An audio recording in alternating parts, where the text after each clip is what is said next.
or Rywin, anong nauna? Casting o kwento? At kung nauna yung kwento, did you had to audition or handpick si Ryrie?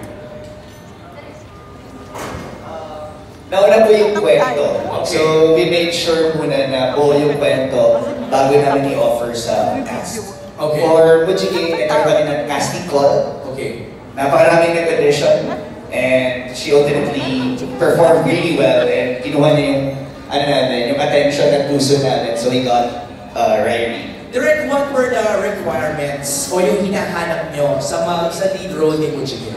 Ideally, gusto talaga namin may lahing Koreano at marunong makapagsalita. Meron siya.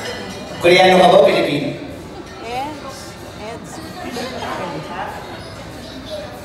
Pilipino po siya. Hindi po siya marunong mag-Koreano, pero para sa pelikulang ito, natuto po siya mag-Koreano. Oh! Yes. Nag-aral siya. Yes, for 3 weeks. And when we shot in Korea, at trivia lang, yung mga tao doon, they thought na she's pure Korean because she speaks really great Korean.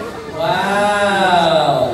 Okay, Ryrie, anong pakiramdam when you got the role ng Butchige? Ano na? Wow! Pero mahirap ba yun na natuto kang mag-Korean in 3 weeks? Dali lang. So you can converse with ano?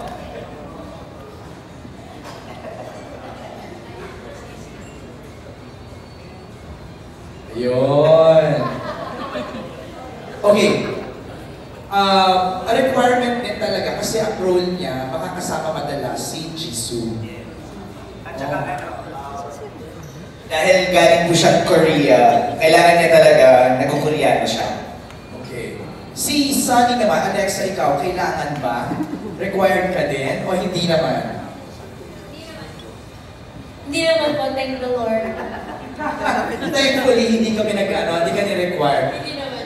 But were you invited to play the role of Sunny? Were you handpicked to do this? Was I direct?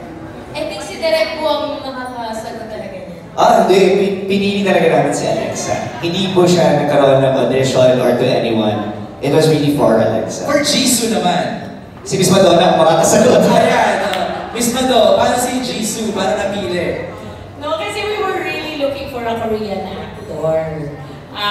And we needed to shoot soon, no? So, nagtuturo po kasi ako sa Menil ng Film Management. Yung aking co-teacher, si Wango Galiaga, told me, oh, you're looking for a Korean actor? You know there's a Korean actor who's here. Sabi ko, ha? Sino? Tapos sabi niya, ito. Pinakita niya sa akin. Sabi ko, ay, familiar ako. I wonder who's the manager. Because kailangan. So, I researched and then I spoke to SB Town, si Tatang, Robin, and then si Kathleen Go of Universal.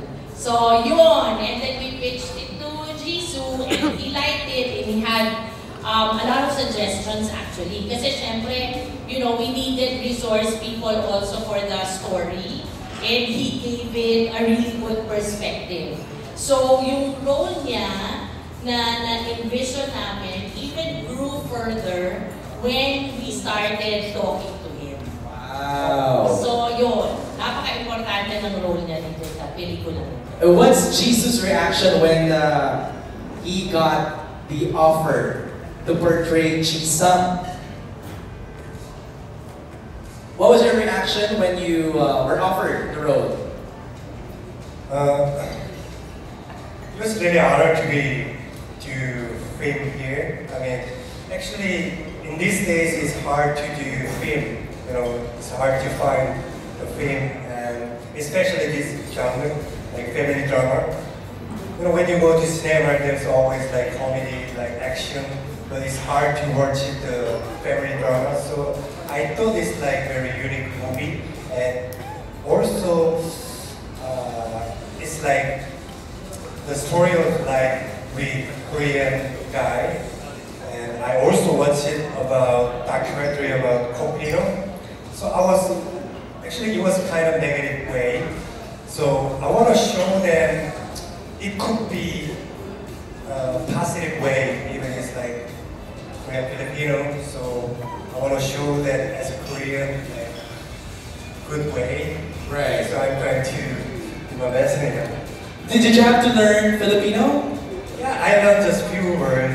Okay. Like in the movie, like masano po, Okay. and like just few words. Like, Oh, were you lucky that the little kid, the child actress, knows how to speak Korean? yeah, she is genius. She learned really fast. So Can we hear you talk in Korean right now? 안녕하세요.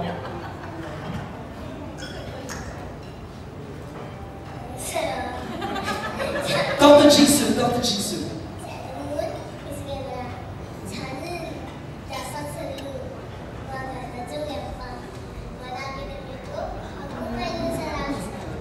Yeah, I mean, you know, she's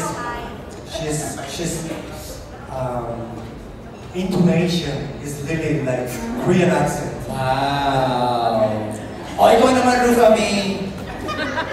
Ito na, inaabangan na. Papaturo nga ako ng kanya Opo. siya yung... Yan pa lang eh, ito nga ako siya, sa 5-5, ano yun? Whitey ba yun?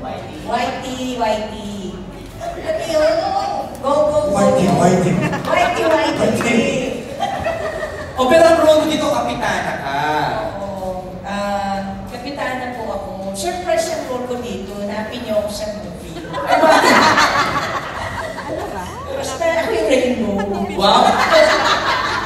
Kasi Pichi, parang ang tagal na rin namin. Hindi ako nagdadrama kasi sila kaya naging rainbow na lang. Ah. Yan ang ibig sabihin ng Mujik eh. Rainbow. Pero ang tagal na namin kasi ikaw din hindi nakikita sa movie.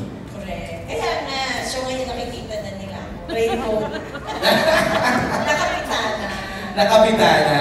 Si Rufa May, Kasi acting heavy siya. drama to eh. Heavy drama. Ikaw yung comic relief, parang gano'n. Sana. Ah. Depende sa kanila, baka mamaya tayo lang natutuwa eh. Correct. Si Mama Tona. Pero definitely natutuwa ako na makita ko kayong lahat. Parang ngayon lang ako ulit nakapag-preso, di ba kita Asner? Ever. So, hindi yung sa media ko. Parang ngayon, di ba matagal tayo hindi nagkita-kita? Yes. So parang nakakatuwa, you know that? It's very fun, the Philippines. With my hands. Ako gusto, Baby, gusto mo mapunta itong sagot ni Rufa Hindi May. cameo role kasi ako dito, kaya sinasabi ko na agad na maganda yung role pero minsan lang ako naglalabas. Wow! Kaya kailangan So, mo. lalabas na ako doon may tempo lang. Lalabas ako sa surprise. Huwag naman sa pinakadulo. Okay. Nasa dulo ba? Hindi naman. Simulan First and last. Simulan na natin yung Q&A, Rufa May. Baka kung saan pa tayo mapunta. May mga questions tayo dito na sila